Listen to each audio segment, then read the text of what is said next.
Hey, it's your boy back in the house, and today's video is going to be about the connection between lipolysis and ketosis. Those two things are not the same thing, so I want to give some clarity because not many people actually talk about how these two things, how these two metabolic processes go together.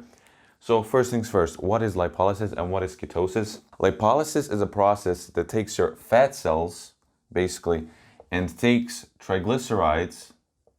These are the base form of how your fat looks like, the energy molecules, takes them out of the cell and takes them to other organs where they are used for energy. Basically burns fat and creates energy so your body can function. That's what lipolysis is. And ketosis is a metabolic state when your body creates little ketone bodies so your brain and other organs in your body can use them as energy. And when do they occur? Lipolysis occurs when you have high levels of glucagon in your bloodstream and low levels of insulin, and ketosis happens after lipolysis happens, so your brain can have energy.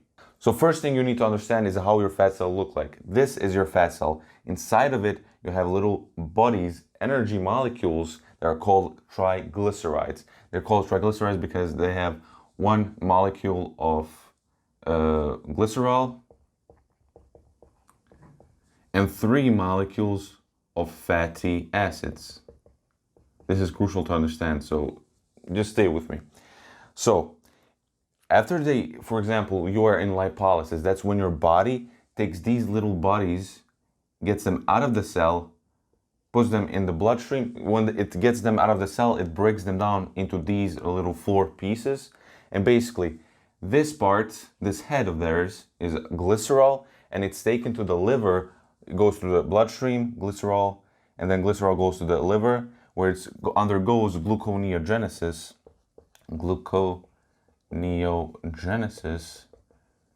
Where it creates glucose.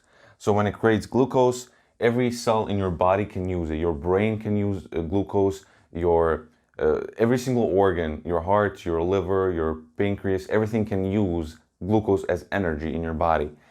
But where this gets interesting, so let's say from your liver, takes your brain where it can be used as energy, and every other part of the body, basically like this.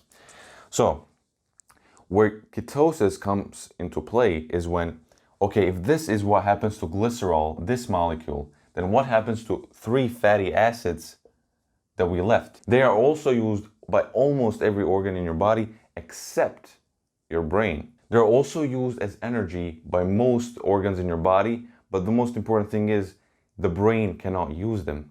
So what needs to happen to them? Your body needs to take them to the liver where they get converted into ketones.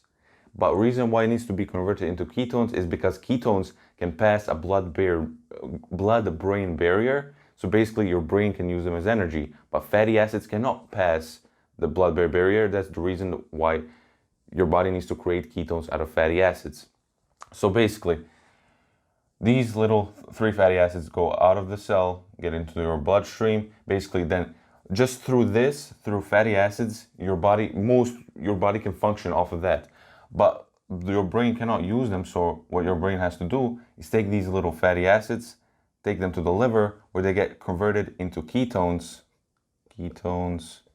through ketosis. Basically, that's metabolic state called ketosis, when your body creates out of fatty acids ketones. So basically those ketones now are taken from the liver, and so your brain can use them as energy because ketones can pass the blood-brain barrier, but your fatty acids can't. That's the reason why ketosis happens, because your brain needs energy, and ketones is because brain can only use glucose as energy and ketones. But almost everything else in your body can use glucose as energy, can use fatty acids, and can use ketones as well. Ketones are mainly thing that happens for your brain. So basically, lipolysis is taking these little triglycerides, getting them out of the cell and converting them and breaking them down into 4 molecules, because this is how this macromolecule looks like, and this is when they're in micromolecules. But ketosis happens after lipolysis, so basically no lipolysis, no ketosis, and then your body creates ketones, basically puts your body in a metabolic state called ketosis, so your brain can have energy when you are dieting, because your brain wouldn't get enough energy just through glucose that gets created through glycerol. I hope this video gave you clarity on what ketosis and lipolysis is, because these metabolic processes get really confused. Sometimes I was really confused. That's why I decided to make this video. Leave a like, comment, and subscribe, and leave a question or anything that interests you that you're confused about. I'll be happy to answer it. Leave a like, comment, subscribe, and I'll see you in the next one. Peace.